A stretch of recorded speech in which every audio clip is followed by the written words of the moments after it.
I want to ask you, is dancehall that violent? Is it something that has to do with violence? Is dancehall violent? No, it's not all dancehall violent.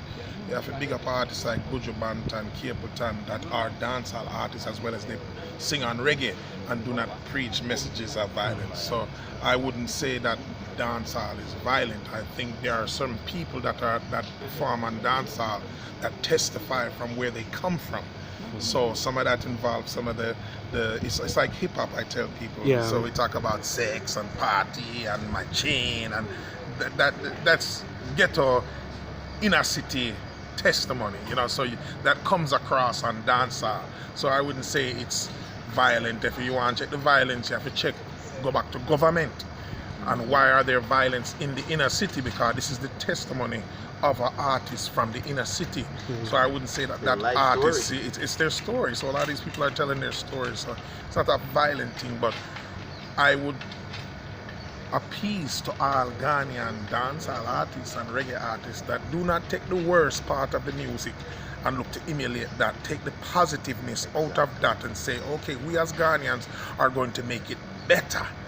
So if you make Kool-Aid and I make Kool-Aid, I'm going to try and make my Kool-Aid taste better than yours. So what we should do as Ghanaian artists is to say, okay, I'm going to listen to Jamaican dancehall artists and try to take the best out of that. Don't take the worst part. Why you take the worst part? Build on the best part of what you have learned from or what inspire you. So that is dancehall 101. Okay, but because see, last question. In Ghana, we see our dancehall artists fighting, throwing words here and there. I'm the dancehall king, and a typical example, Shatta Wale, Stonebwoy, Samini, and it keeps happening. So people are really confused about the genre. Is that how it's supposed to be like? No, just research. You have Google now in Ghana. What do you mean?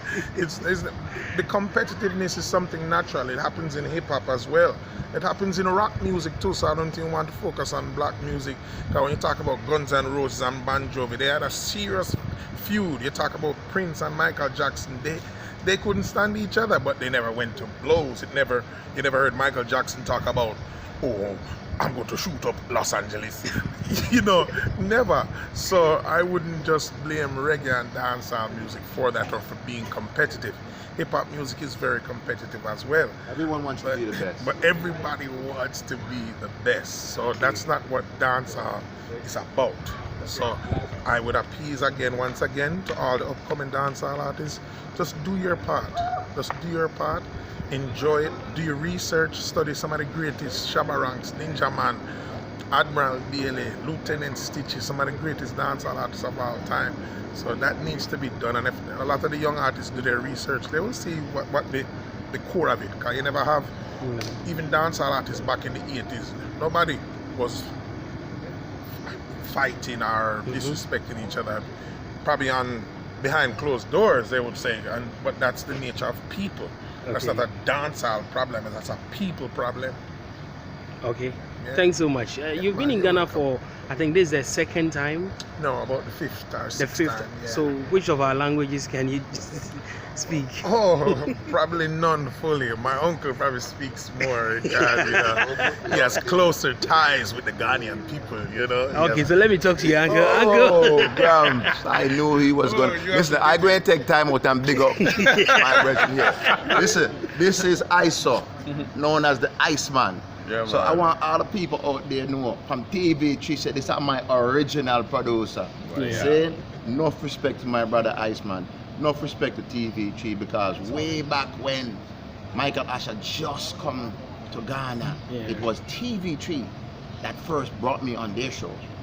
You understand? So enough respect to TV3. Okay. See, positive, love every time. So answer the question then. What's the question? Can you speak any of our languages? Well, he understands. You understand? But, you know, I can hear it and understand it because. Which of them? Is it the tree, the gun? The tree, the crobble, I understand somewhat. You know, don't ask me to speak it. You know, I can say, you know, Muchum.